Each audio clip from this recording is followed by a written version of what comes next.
face right here. You fall off that, you are gone. The length they went to put a monastery up here on the top of a mountain.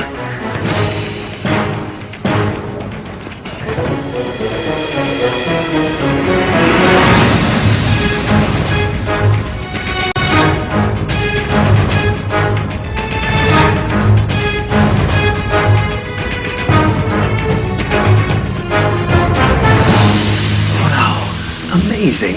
I had no idea this was going to be as spectacular as it is. I mean, it's really extravagantly painted.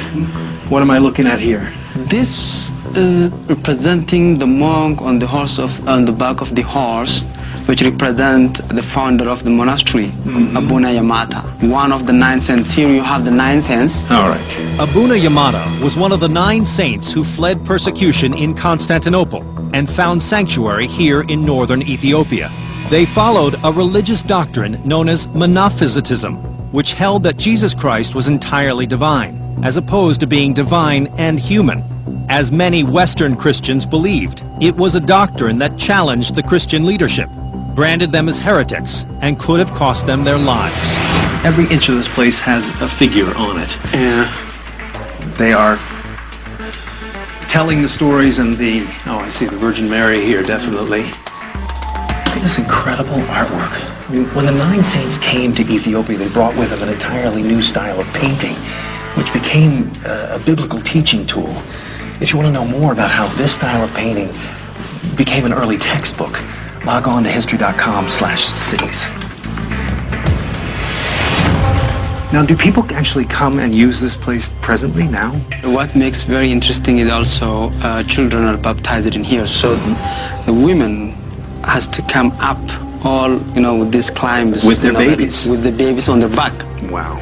So you see, this church is quite active every time. All right, very important to the local community. Very important, very important. I see behind you there is the priest here, so he is in charge and the guardian of the space, yes? Yeah, he the head of the priestess, and he's also in charge of the church. And so he's given us permission to come up here today. Exactly. Thank you very much. This priest scales the cliff several times a week, half a mile high, to tend to his local parishioners and distant visitors, spreading the church's unique vision of the Gospels. So all these Bibles and prayer books here, he's going to show us. The priest has opened one up. Can we see inside one? These are very, very old. And hand script here and hand painted, I guess, huh? Yeah. On what? What is this material? It's skin. Sheepskin. Sheepskin. Can I page?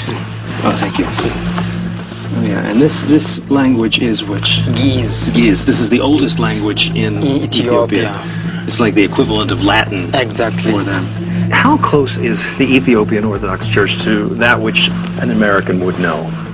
Well, in Ethiopia, the Orthodox Church, we have some more books like this, which are, partly from the Bible, partly outside the Bible. Yeah. For example, Miracle of Saint Mary is only in Ethiopia. You don't find somewhere else in the world. Right.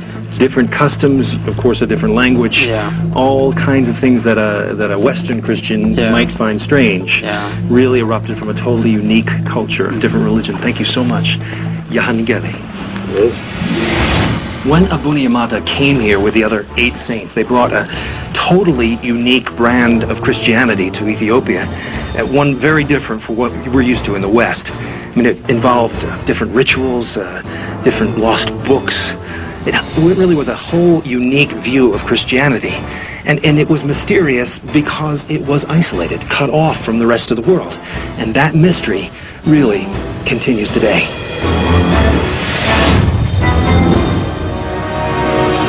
Today, Christianity has spread to every corner of the world.